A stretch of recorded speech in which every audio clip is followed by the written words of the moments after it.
Now let's talk about how you can get your hands on a copy of SQL Server Data Tools, or SSDT.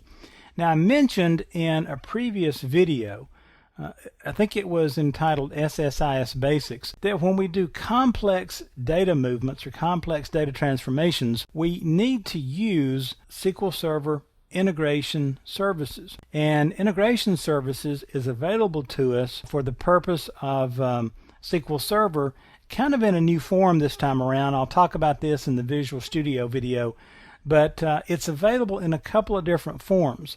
If you download the newest released version of Visual Studio 2012 Professional Edition or higher, you will get SQL Server Data Tools included. It'll already be there. And you'll go into the business intelligence portion, that kind of project in Visual Studio 2012. And then, once you've worked with SQL Server Data Tools inside there, you can see information about automatic updates and all sorts of things. So if you don't have Visual Studio 2012 Professional or higher, and you don't have SQL Server Data Tools there, then you can download it from www.microsoft.com, and it can be installed. Now, there's all kinds of scenarios here. Let's say you have Visual Studio 2010 Professional Edition or later, and notice I said Visual Studio 2010. Well, if I download the SQL Server Data Tools and install it, Visual Studio 2010 will pick it up. If I have Visual Studio 2010 or 12 on my computer and I install SQL Server 2012 and I check Data Tools on the installation, it will automatically kind of hook that into my Visual Studio that's already there. But the bottom line is you're going to need some version of Visual Studio to run this. Now, some of you are saying, but wait a minute, I don't even have Visual Studio and I don't know anything about it. Well, not to worry, just hang on, okay? If you go out to Microsoft.com, you can search for SQL Server Data Tools download, and you can get this thing as an ISO. There's lots of different ways to grab it.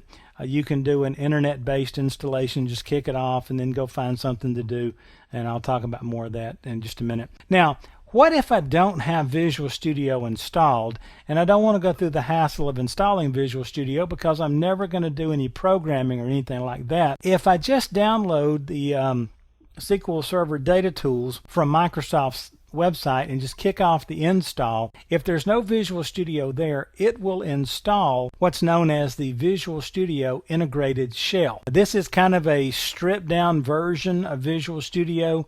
It'll give you just enough of Visual Studio to run the SQL Server Data Tools Integration Services functionality.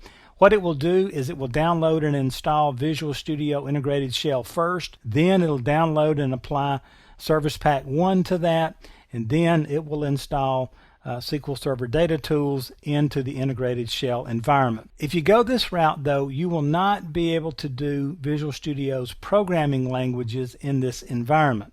So keep that in mind. If you're a developer and you want to get all this in one place, then either install Visual Studio 2010 or 12 Professional or higher, then install the Data Tools. Or if you install Visual Studio 2012 Professional or higher, you'll already have the Data Tools. Okay, I hope I haven't confused you here, but just keep in mind. Also take note, this is a 1.7 gigabyte download, so it's not like this thing's going to pop down in just 30 seconds or so. Now there is also, I want to let you know about this resource, there is a SQL Server Data Tools forum out there on Microsoft's website. Notice the link here, social.msn.microsoft.com, forums, EN-US SSDT threads. But you can go out there and look, and there's all kinds of information on the ins and outs. This is a new product. I don't want to bash it, but it is kind of a new idea, a new way of doing things, and there are some undocumented features, if you know what I mean. So anyway, very easy to get SSDT, but it is a bit confusing if you've been around SQL Server for a while. Now before I leave you, let me give you the system requirements for the Data Tools. Really, you only need to be concerned with the operating system. If you're running SQL Server or Visual Studio, you're probably good to go, but watch for these type questions on the exam.